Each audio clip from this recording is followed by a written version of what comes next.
but this time with Sina. So yan. So ito yung exercise namin ngayon. Ayan. Pag kiniklik siya, yes. Yan. So para kailangan niyang i-click to for the treats. Okay. So i-hold ko muna dito.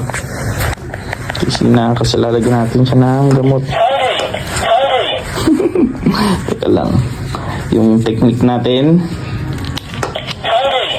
Excited siya. So naglagay ako ng yan, immune system dito. Para di nyo mapansin.